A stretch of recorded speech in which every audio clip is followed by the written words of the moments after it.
So I'm starting with sharing my screen. Yes, just a minute. I'll introduce you to students. Dear students, am I audible? Yes, sir. Okay. Yes, sir. Here we have Dr. Manisha Banik, who has done her PhD from Manisha. Where is your PhD from? Sorry. I have done my PhD from the Maharaja Sayajira University of Baroda. Baroda. Okay. Gujarat. Gujarat. Yes. And Dr. Manisha has done her PhD in, she has specialized in torts and state liability. So today we have an expert who can speak about the liability on state.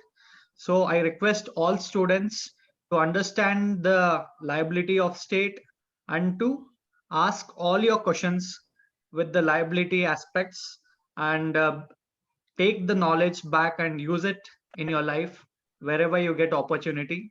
So let's transfer the stage to Manisha. So Manisha will take over from now. Thank you, Manisha. You can start. Thank you. Thank you, sir. It's a great opportunity to get a chance to interact with the students of Bangalore, because since last 6 to 7 years I was associated with Western students.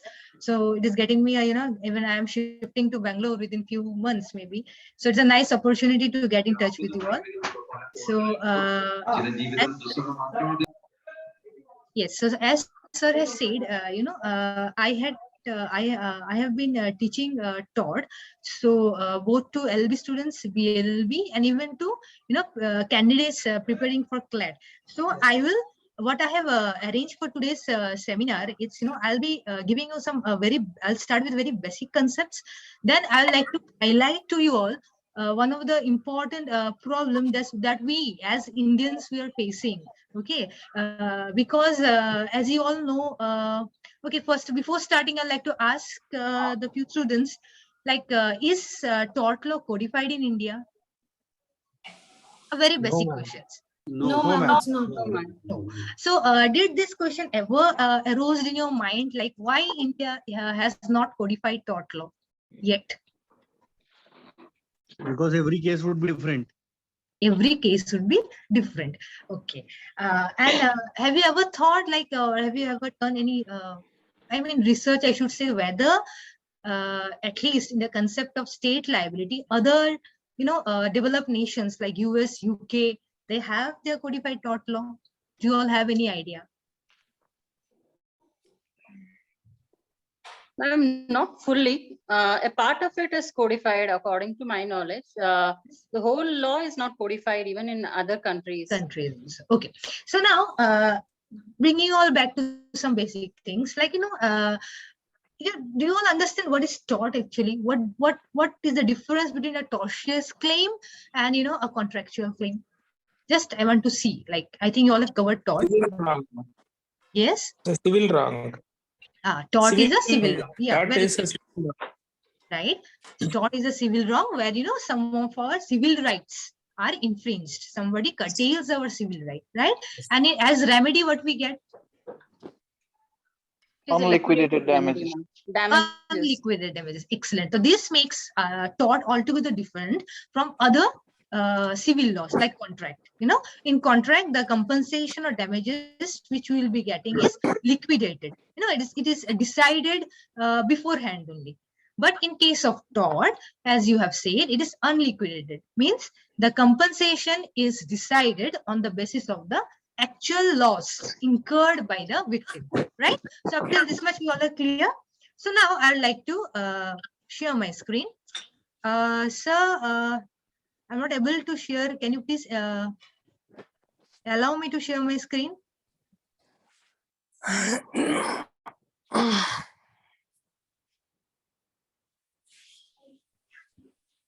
The wood, yes.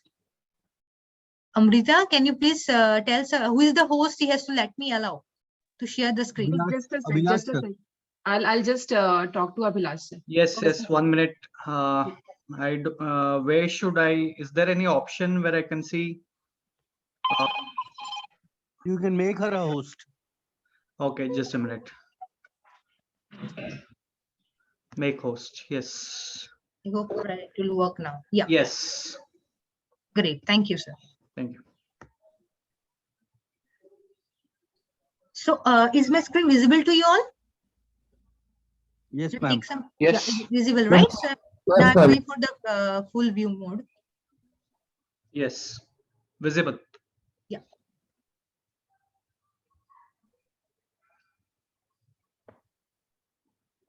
So as you have seen, it will take time to get into the zoom in mode, but I'll continue with it. Liability of state under Indian Constitution and contemporary challenges. So today's basically topic around which I'll be discussing is this. I mean the state liability under Indian Constitution and the contemporary challenges means what are the practical present challenges that we are facing, right? So now, I don't know why it is not going to full screen mode. See, I think it's visible right now. Yes. Yes. Yes. Yeah. So before going to state liability, I'd like to know from you all, though it is visible in the screen itself, what do you understand by the term state? See, as you all can see, I have made certain changes. I've inserted certain slides with basic concepts also, so that it is easier for you all. But still, do you all have any idea what do you understand by state? It's Yes, defined ma'am. under Article 12, I guess. Yes, it is defined under Article 12. It is, precisely, they have not given us any definition. They have given us some criteria. What they say under Article 12 of Indian Constitution, that a state includes the government and the Parliament of India, and the government and the legislature of each of the state and all local or other authorities within the territory of India or under the control of Government of India. Basically, state means the central government, the state government, any local body authorities, where the controlling authority is the government, is the state. Okay, either the central government or the state government. So this is the basic definition of state, because here we'll be discussing the liability of state as a juristic person, whether state can be sued. Any idea? Can we file a case against state? What are the scenarios when we can hold a state liable? ma'am. Yes. Anytime when we got problem from the state, we can file against a statement. Can you please repeat the first line what you said, because your voice was cracking? Yeah. See, anytime we have been got the problem from the state or the Yes. constitutional violation, we Yes. can go to the court to for the remedy against the state. Yes. So yeah. So One example is I'd like to, applying for a bail. yes. As for example. Applying for a bail. Okay, so I'd like to complete it. See, basically, when we say a state is a juristic person, yes. A state can file a case, yes. Now, coming to the liability concept, means when we can hold the state responsible. Generally, it will be a civil responsibility only, civil liability only. And our Indian Constitution under Article 294 and Article 300 has specifically laid down that, the central government or the state government can be held liable or can be a suit can be filed, right? So liability nowhere is defined, but it has been said under Article 300 and Article 294B, Clause B of Indian Constitution, that a state, that is the Indian government or the state government or any state body, can be held liable, like any other normal or juristic person. But it has not highlighted the position or the condition or the circumstances when the state can be held liable. So they have not given us any specific conditions or scenarios where the state can be held liable. They have only written that, yes, we can file a case against state. And like one of the students stated that we can file a case against state when our constitutional rights are infringed. Constitutional rights, basically, we are speaking about fundamental rights, right? Whenever our fundamental rights are infringed, we can directly go and file a writ petition under Article 32 before the Supreme Court and under Article 226 before the High Court, right? Whenever our fundamental rights are infringed. So these rights have been provided by the Constitution itself. But coming to the civil liability, the Constitution or any other, there is no other law in India which has given us a clear-cut scenario. Okay, under the law of tort, as you have said, it is an uncodified law in India. We have adopted certain principles. Uncodified law means there is no statutory provision or no act like the Indian Contract Act, Indian Penal Code, where we'll just open the book, bear it, we'll see the section, we'll define it, because it will give us a straitjacket formula. So somewhere, because tortious liability and torts are so much of differences, different events, circumstances are there, it can vary from case to case. So it was thought that it was better to give certain guidelines, certain principles, natural principle of justices, or basically the English law, the common law doctrines, which will be followed in India itself. Okay, but now I'd like to, in this point here, I'd like to draw your attention through this. This was one of my research paper also, and I'd like to discuss it today. Tortious liability of state under Indian Constitution and the contemporary changes. Okay, so introduction I have done. Now I'll show you gradually how it has evolved in India. The concept of state liability, how it has evolved, and you will be surprised to see how it has deteriorated gradually after independence, or rather it has not changed. Okay, still now we are carrying certain bad principles of English laws, which the English themselves, they have abrogated. Like you have heard the concept, the king can do no wrong. Have Yes, you all ma'am. heard it? Yes, ma'am. Anywhere, anytime? Yes, What ma'am. does it mean? What does this principle mean? The king can do no wrong. King will never We do cannot wrong. be held liable. Liability of the king. It started in Yes. 1100 or so, that Magna Carta thing, right? Yes, Magna Carta. Yes, that the king can do no wrong. He is above all. He is immune. The sovereign is immune, right? You'll be surprised to know this concept was incorporated in Indian Constitution to establish state liability in case of tortious claims by the Government of India Act 1935. And in the year 1948, UK, the England themselves have abrogated it. 1948. But India, still this principle is applicable. Because still now we do not have any specific provision, do not have any specific legislation where this principle has been clearly abrogated.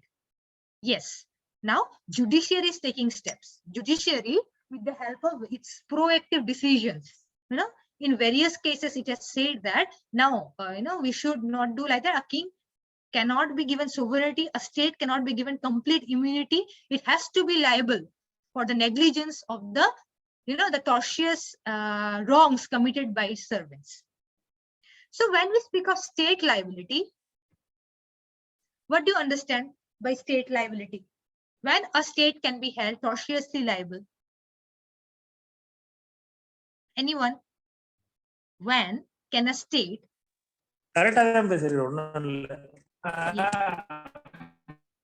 Yes.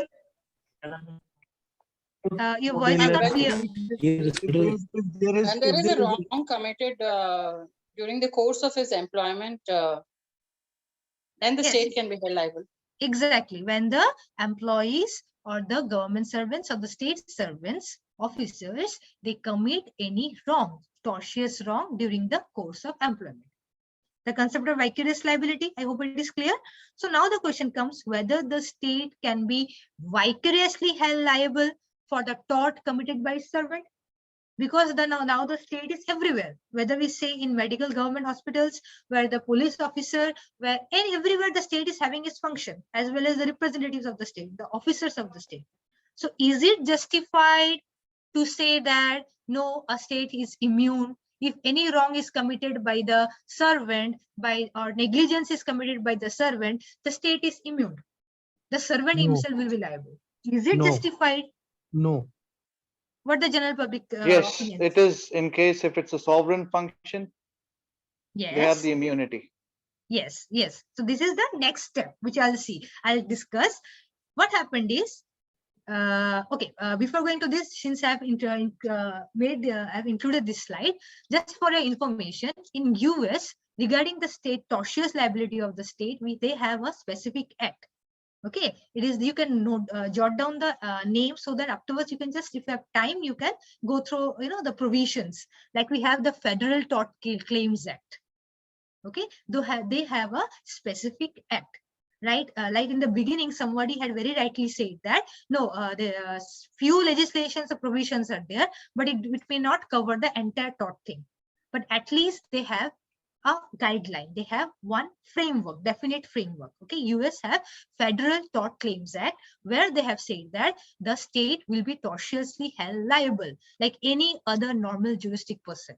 There is no concept of sovereign and non-sovereign. Like one of the students said, I'll discuss this also. Okay, like what do you understand by sovereign and what do you understand by non-sovereign? In UK, like the Britishers, from which you all agree that our Indian constitution is, based, not only Indian constitution, most of our laws are still now based in under English laws. I think nobody will deny, whether we speak of CRPC, IPC, contract, whatever. Yes, We know we are very good in Control C and Control V. So yes, so most of our laws are still English laws only. Okay, but see, they themselves have adopted so many statutes and enactments.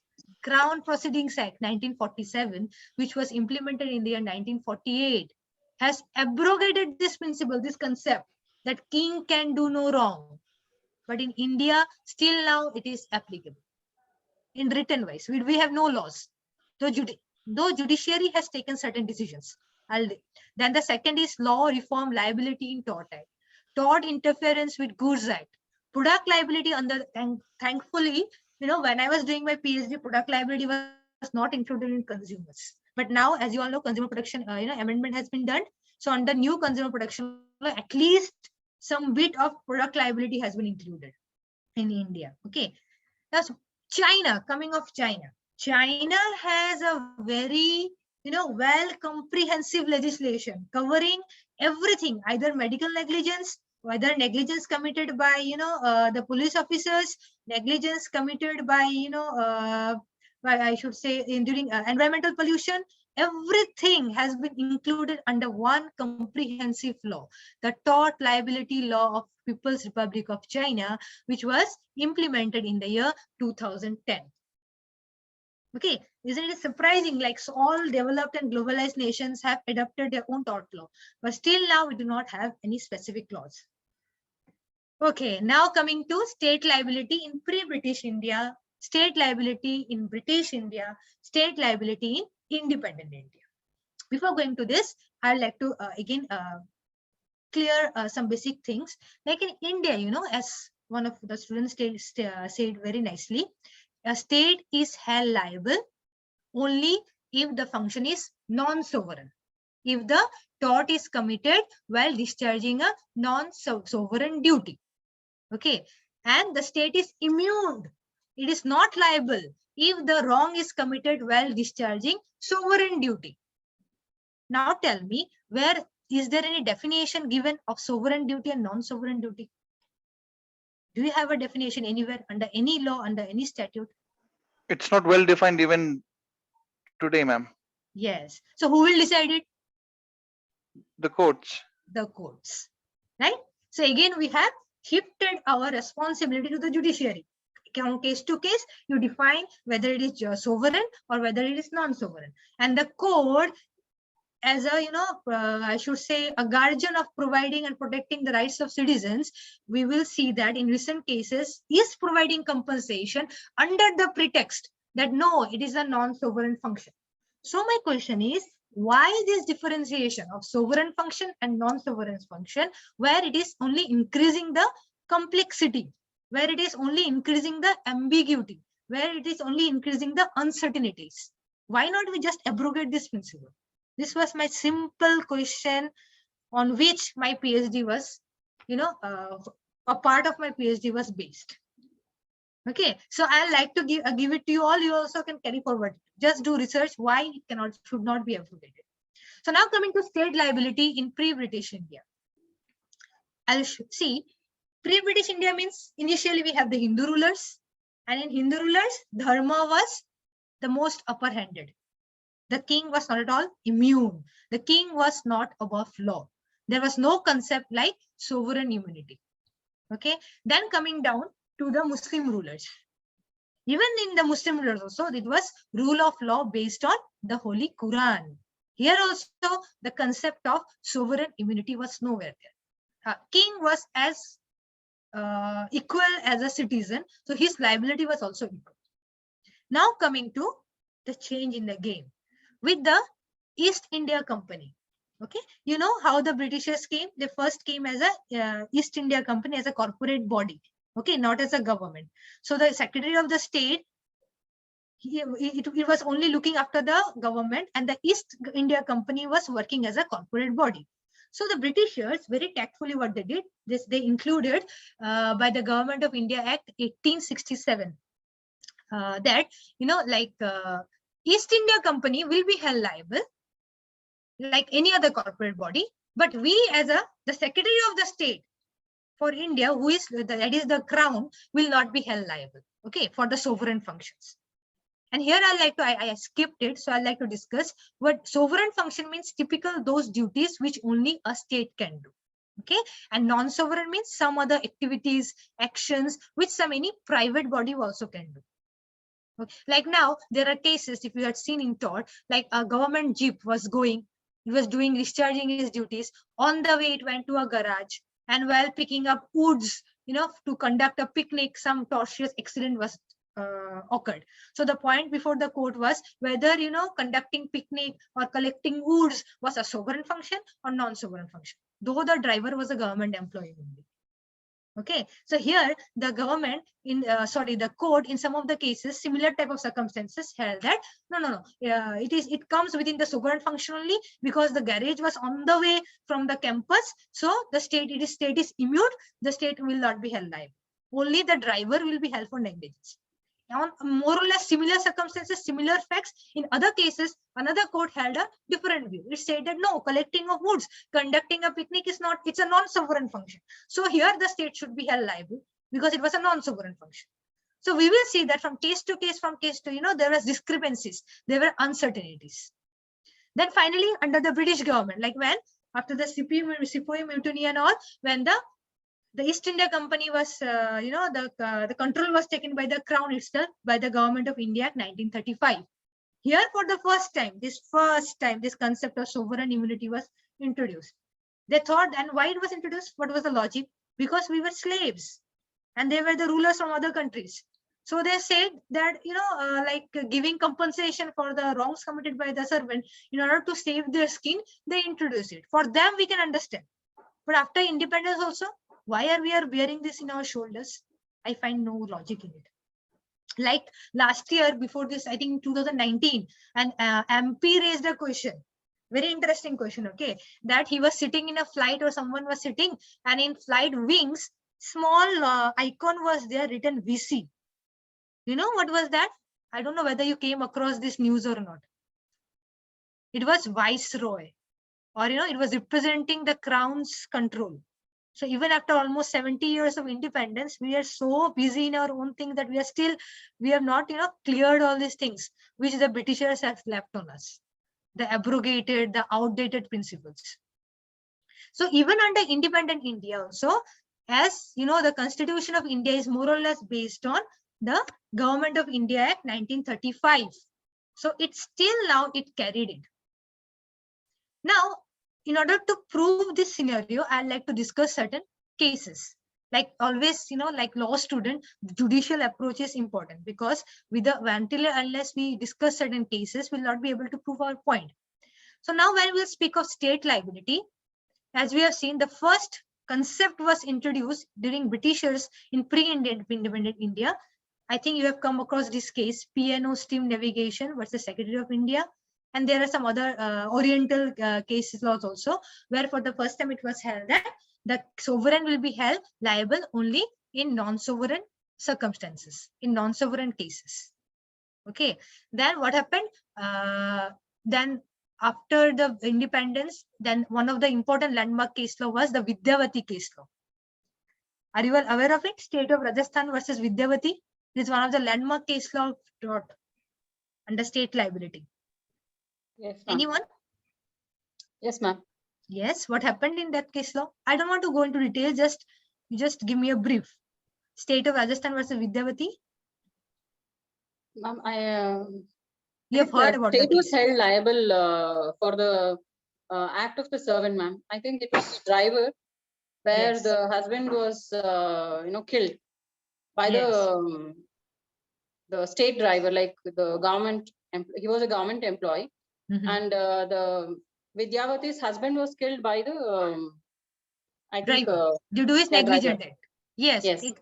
exactly. And here the state was held liable, and it was said that even the code during that time, in the 19th, it is a case of 1964, if I'm not wrong. It said that it is high time that we should remove this fallacy of, of dividing or deciding our case law on the basis of sovereign function and non-sovereign function. So here the case, the court held that, it was the accident occurred while discharging a non-sovereign function, so the court should be held liable. But right in the next very year, in the year 1965, Kasturi Lal versus State of UP gave, I should say, a tight slap in the face of Indian legislation, Indian judiciary.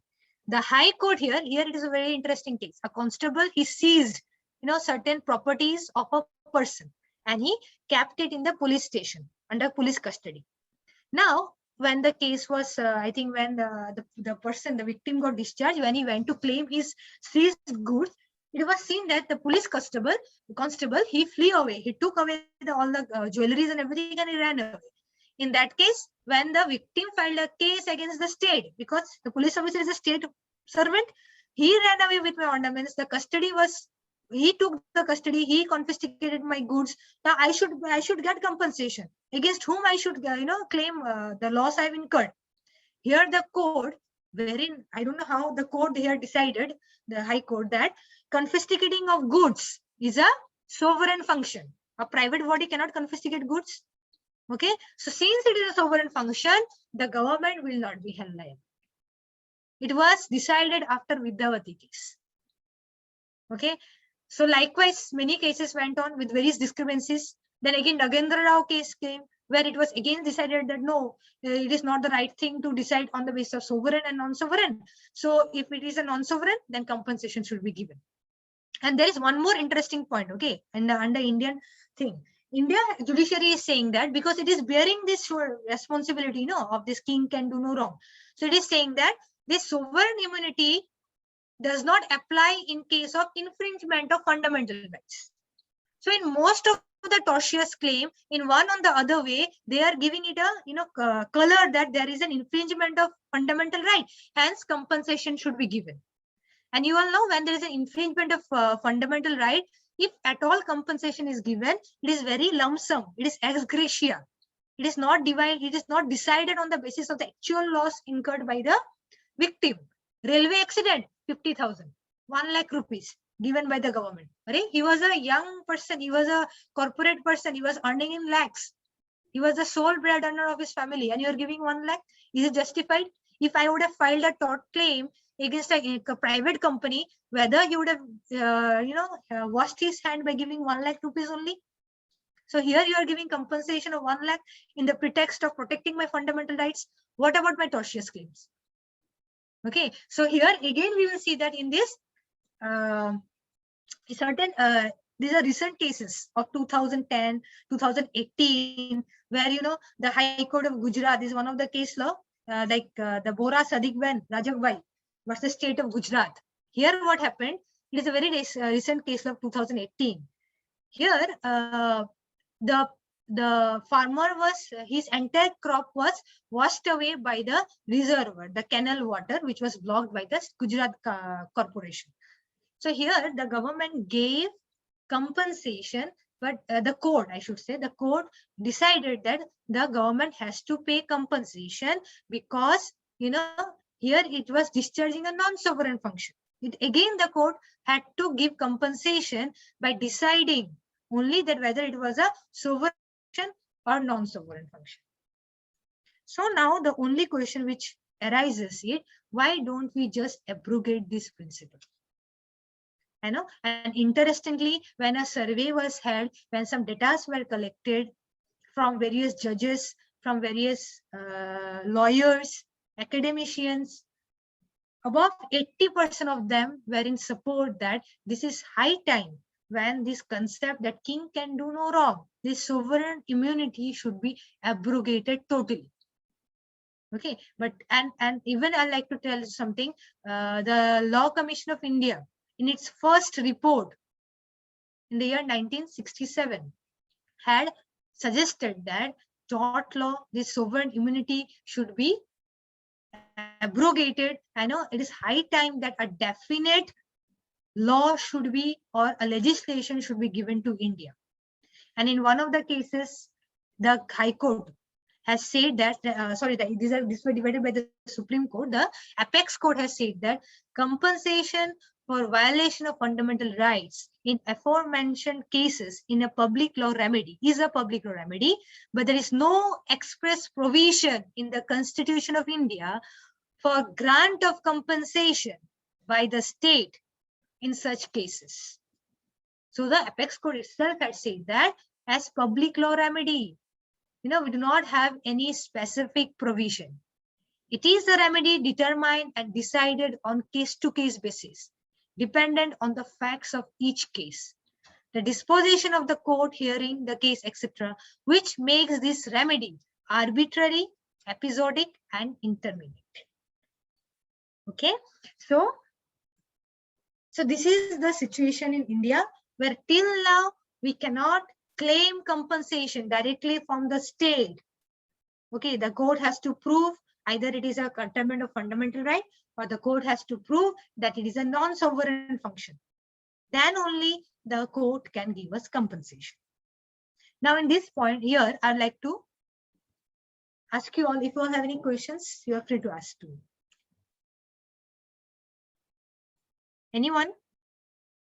Any questions from basic concepts also, like tort, vicarious liability? Yeah, just want to understand the state. Do state have can be sued for the criminal liability also?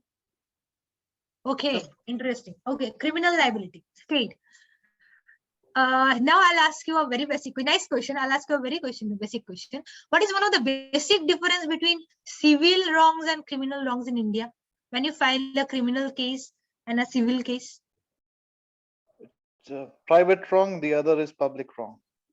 Private wrong is civil litigation, civil case, and public wrong is criminal case. And why do you say it is criminal case? Okay, I'll ask you one of the very interesting questions. Just looking into the case, okay, can you differentiate? Can you find out what is a civil case by looking into the name of the parties? Yes, it is a civil case or a criminal case? The case will be filed by the state. The criminal case is Filed by the state. filed by the state. Why? Because it is a public wrong.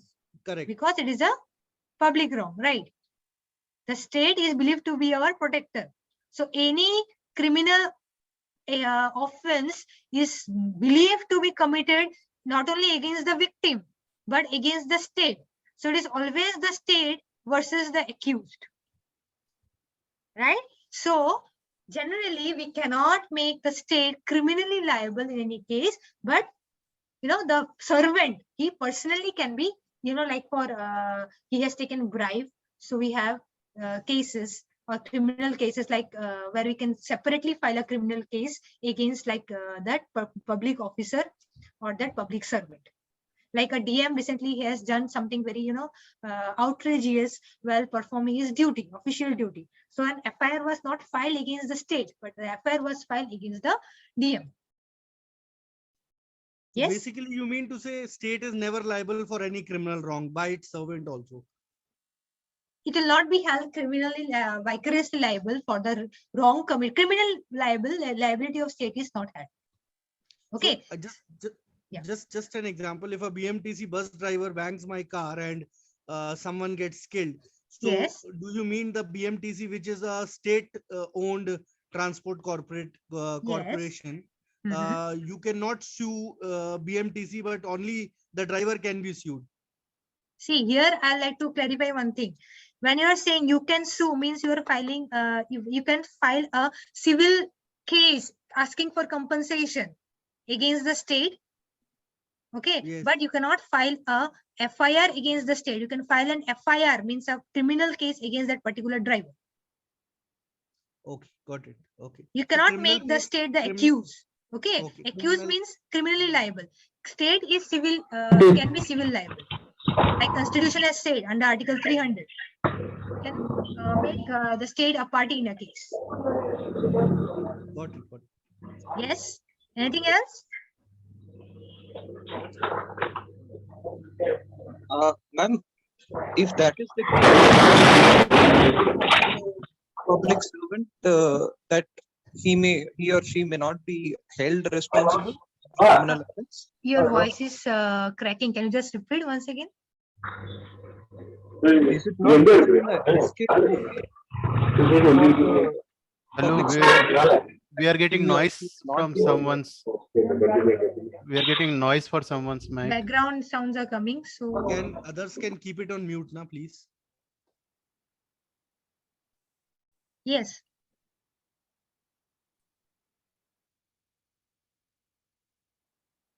Yes. No,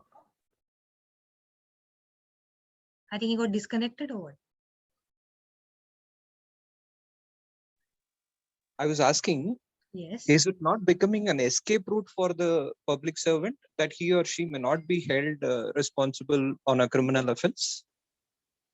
See, Like for example, if in case of a public protest, there is a criminal offense Mhm, by the issuance of an order by the officer, mhm. and he or she may not be impleaded as a accused in the particular case. You're talking about a criminal case? You want to file the victim also file a criminal case? Yes. Okay. So you might be aware of general defenses under IPC.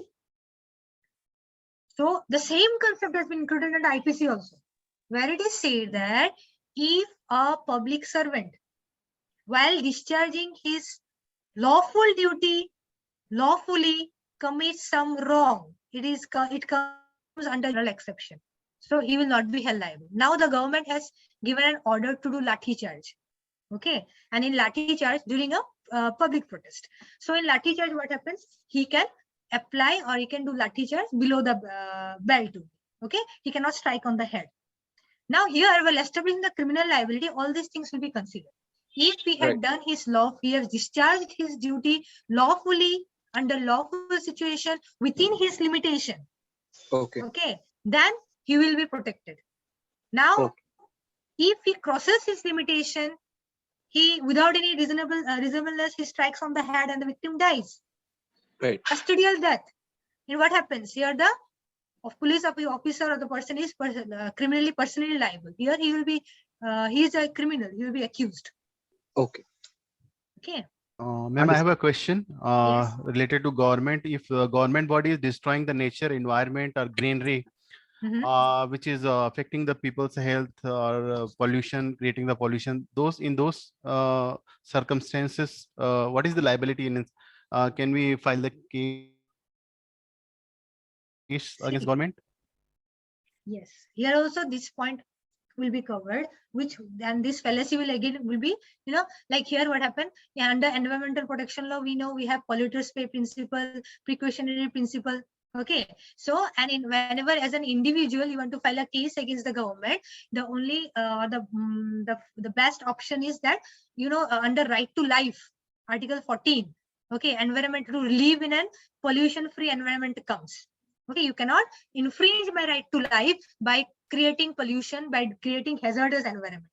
Okay, so here you have one option to file a case against the government under the pretext that your fundamental right is infringed. There is curtailment of your fundamental right. Okay, now for protecting environment, the government, I shouldn't say government, the Indian legislature have enacted the Environmental Protection Act, the Air Act, the Water Act. Their specific provisions has been given. Okay, under those provisions also you can go, but you will see that here we cannot file. These are for private bodies only, where they are asked to pay fines by applying polluters pay principles and other environmental law principles. Okay, but the government like any private individual, if here also this they will play this game that we were discharging the sovereign function, and you cannot claim tortious claims, you cannot claim compensation, like but for curtailment of your fundamental right, you can sue them. That you can definitely go before the High Court or the Supreme Court saying that this government body or this state body is curtailing my fundamental right because it is damaging the environment. And under right to life, you know, Article 14, it covers almost everything. So environmental, to live in a free environment is which comes within our right to life. So you can definitely file a writ against the government protecting your rights. I hope I'm clear. Yes, ma'am. Thank you. But you cannot file a tortious claim. You cannot go for. If you go also, the government will not be. I don't think again these things will come like they were discharging a sovereign function. In the similar example, ma'am, I can say that government has allowed a chemical factory which is near the resident zone in the Mumbai, for example. So that is causing a different like illness, bronchitis or illness related to lungs due to that chemical release. So in this case, we can what we can do with the government. Yes, if you want to file here as a legal, am I still audible? Because yes, I'm yes. audible. No? Okay. Yeah. See here again. See, as a lawyer, if anybody will suggest, he will suggest that you file a case against that particular company. Okay, because here you can get compensation. But if you want to make the state liable, then again that are the fundamental rights you have to prove. But against the company or directly, if you want to get quick remedy, you can go for green tribunals where they will see whether everything was followed or not. Then injunctions may be issued where they'll restrict the company from polluting, and even they may confiscate the industry, and they may ask them to give you the compensation also. Okay, so we have remedies, but like, okay, here I'll tell you something, the drawbacks of not having a codified law. Suppose your neighbor, okay, every day he is doing, he's creating some nuisance for you by throwing his garbages in your property. What will be the first option that you'll be doing as a normal citizen? As a general public, at least you're a law student. Mutual discussion and try to resolve the problem. Yes, we'll go for mutual discussion. But he is not understanding, and he is going on creating this nuisance. Then, what will be your first choice? Yeah, then we have via the society committee we will send the notice, or by the government or by the law. Okay, by society also, one law is suppose he has not gone. Then I'm asking as a law. As for the law remedies, what you have? We can send a notice. Legal notice? Yes. Through a lawyer? Notice. Yes. Municipal corporation notice can be sent. A notice that you please stop doing the nuisance, or else we will take some legal actions against you. Yeah, society will take the help from Society Act, society. You society or a law. body will file a legal case against you, right? And that legal case, I'm asking you whether you will prefer to go for a civil case or a criminal case. You will file a FIR or a civil suit? Civil suit, ma'am. Civil suit, because you are a law student. You know that in civil case you'll be getting compensation, right? What about general public?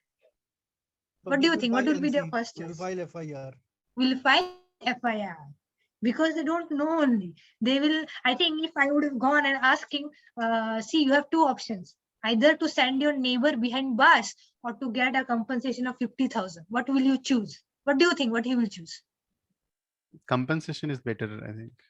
Better, right? So a general public will obviously choose compensation only, right? But I should say, unfortunately, because this tort law is not very much famous in India, though it is one of the important civil rights, the general public, they go for FIR only. Okay, so this was my yes. FIR or just a complaint? FIR or a complaint? FIR means you're going for police station, and complaint means before the magistrate. Right, ma'am. Yes. It's not complaint. It's complaint, na, ma'am. Complaint if you directly file before the magistrate. And Yes. FIR, if you're going to the police station and you are filing a complaint or an FIR, right? Means you are going, you're asking to take some criminal action against him. You are going before the police, right? But there does not lie any criminal liability, no? So police won't take any action on that. Why criminal liability will not be there? Nuisance is not a criminal offense. Yeah, to an extent, yeah. But Defamation police is not a generally criminal don't get into- offense. No, it is, but police just generally does Ma'am, not it get is into not nuisance and- a cognizable offense. So it would be a complaint. But civil criminal actions can be taken. No, he can be Yes, like yes, ma'am. criminal charges can Not, be levied on but him. not FIR. Like what I meant was not FIR. It would be complaint Complaint. because it is Complaint, yeah. non-cognizable Non-cog offense. offenses. Yes. Ma'am, So there I are have a certain offenses also. See, I have there a are certain question. offenses which are. Yeah. Sure. Go ahead. Ma'am, this is regarding the recent political rallies which was held in West Bengal and other parts of the India, where can these political parties can be held, liable tortiously, because they have violated the COVID, these pandemic laws, whatever, like, and gathered all these rallies. Can a citizen be, taken action, like, can they claim a compensation from the political parties for the situation which they have led into so much of, suffering? Yes. I think. Okay. So here we have an option that is class action or class suit. Okay, which is very much famous in US, which is known as public nuisance litigation, which is not very much applicable or not very much known in India. Okay, in India generally when we go for a class action, we go for PIL, public interest litigation. Yes. Where a mass rights, fundamental rights of public in general was infringed, and so a PIL can be filed against them. Fine. Now coming to, and PIL is not a tortious claim.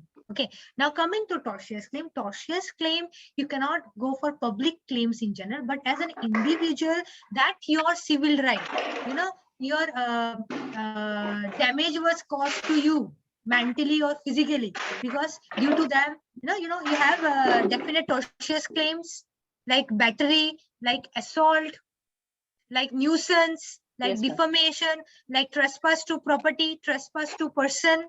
So Yes, ma'am. if you can put those infringement into some of the pockets of tortious claims, you can file a tortious claim against a definite body. Now, provided that political organization is a definite body, as an association, they have incorporated themselves, then you can file a tortious claim against them, because they are not a state body. They're not controlled by the state. Okay. Okay, ma'am. Got it. Thank you, ma'am. Yeah. So any more questions?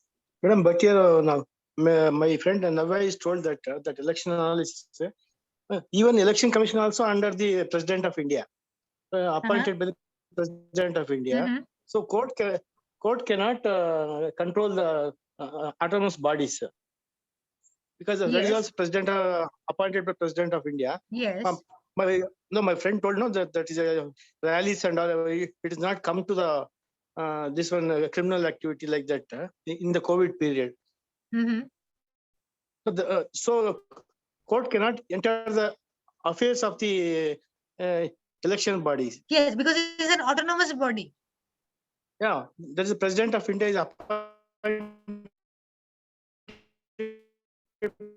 President of India.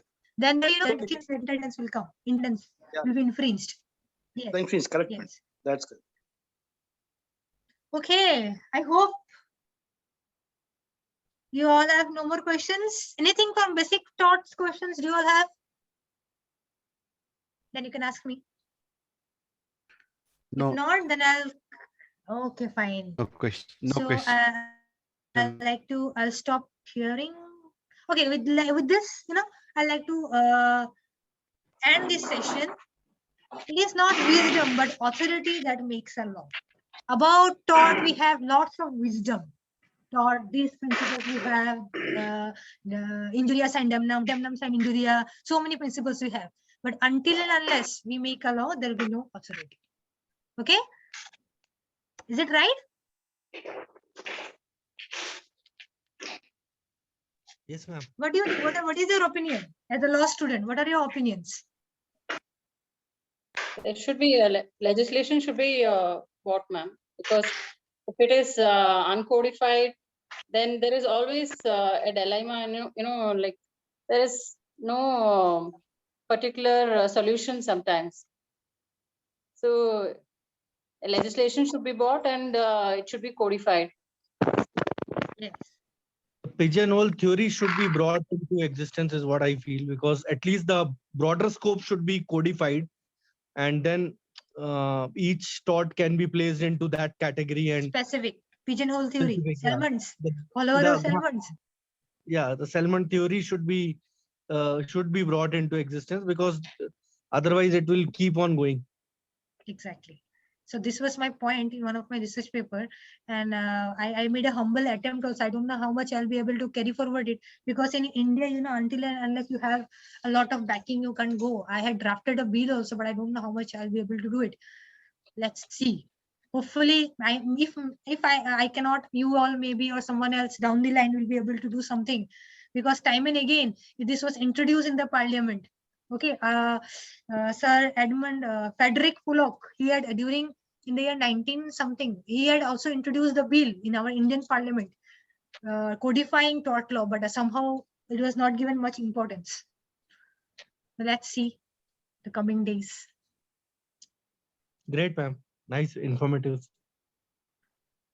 Okay, so I hand over the session to Sir Abhilash sir, I guess. Yes. Yes. Sir. Thank you. Thank you, Manisha. Thank you, Our sir. students were on rapid fire. They were questioning, and I really loved the way they debated with the subject state. So Even I really enjoyed. The session is not interactive. I don't feel nice. absolutely, it's whenever we do monotonous sessions, it's like teaching contracts too, which is very monotonous. When I teach, students are sleeping, I know it. So some subjects, it has to bring that blood out of that students to ask questions. So that's how the session becomes interesting, in my opinion. So I hope all students were able to get their questions answered. Yes, sir. Very good. Informative. Madam is given a very good information. Thank you, sir. Thank you. Thank you, sir. So we would like Manisha madam to take on any other topics in future also. We will be inviting her again to discuss on a specific topic. So we will keep in touch with Manisha madam, and we thank Manisha for giving us this very informative seminar on state liability. So we thank you, Manisha. Thank you, sir. It was my privilege. Thank you. Thank you. Thank you, And I ma'am. also thank Amrita you, ma'am. madam for bringing Manisha madam here. Thank you, Amrita. Thank you, sir. And thank you, Manisha. Thank you, Amrita ma'am. It We was just really hope to great have more opportunity of for- you. Yeah, sure. Thank you, Manisha ma'am. Thank you, It ma'am. was a very nice, informative session. Thank you very much. Thank you. Thank you. Welcome. Thank you, ma'am. Thank you all Manish- teachers for organizing this. This is really nice to have such discussions every weekend. This is very nice. Sir, and contract to definitely I'm not sleeping. Manisha madam, thank you very much, and Amrita madam as well. Is it too late, or I have one question, madam? Can I ask? Sure, Yes. sure. Go ahead. Okay. So you spoke about neighbor dumping garbage into mine. I can go for either a civil suit or a criminal one. Okay, Yes, by lodging an FIR to go. So are there any other instances? So similar to it, either I can choose whether I can go for a civil suit or a criminal one. Other instances, I'm saying. Are there any instances like where we have both the options? Yeah, yes, madam. Yes, madam. Defamation, manhani. Okay, defamation. Yep. If somebody defames you, don't go for FIR or complaint. Just file a civil suit asking compensation. Okay, okay. So you okay? The nuisance to me or defamation. So are there any, madam, any other things? See, there are like you can play with legal terms. Even a single comma, semicolon changes the entire thing. Scenario in a case. If it is an accident, okay, you can go for a criminal, like it was a negligence was there. So negligence against is one of the important topic, vast topic, medical negligence, where you can go for criminal also, you can go for civil also. Okay, okay. Trespass, endless. So we have no definite list. So we might have No. umpteen thing. Okay, okay. We might have umpteen thing to go for a civil suit or a criminal one there. Yes. Okay, Basically, ma'am. civil means where your civil rights are infringed, and criminal liability means when there is an injury to your body or a person or a property, right? Okay. Okay. Ma'am, I just have a follow-up question based on this topic.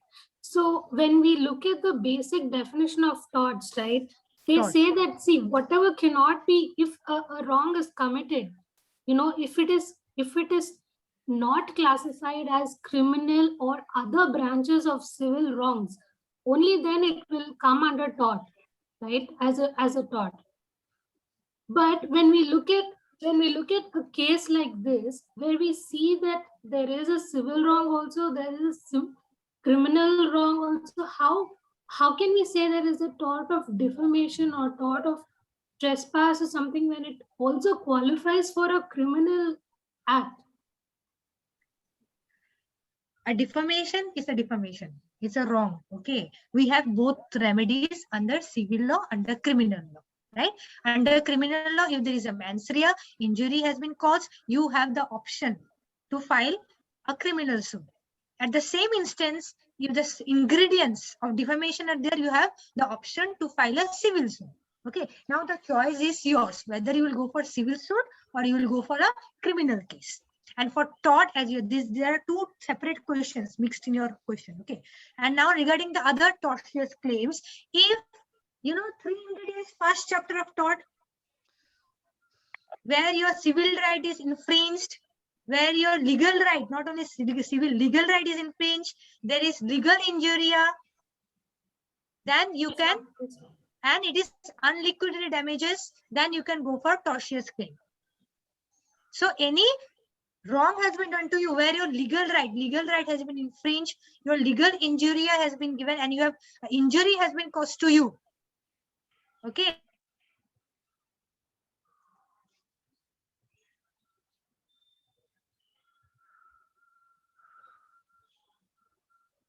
And just before the exam, I didn't complete my syllabus. Now here, can you file a tort case against me? No, ma'am. This will be breach of contract, right? Breach of contract, because we have a contract, and if you claim compensation, it will be liquidated or unliquidated. It will be liquidated. You will have to give back my fees or whatever. It will be liquidated. It will be predetermined. Yeah. Okay, as per our terms and conditions, right? Yes. But unlikely in case of tort, there is no agreement. There is no contract. It is a right. It is a the right in rem, right in personam. Contract is right in personam. You have to have some mutual relationship, contractual relationship. And in tort, it is right in rem, your general right.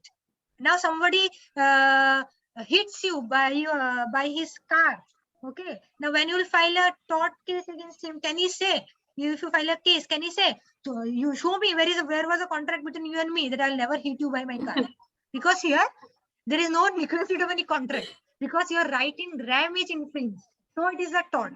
Okay. Okay, your right is rem is infringed, then it is a tort.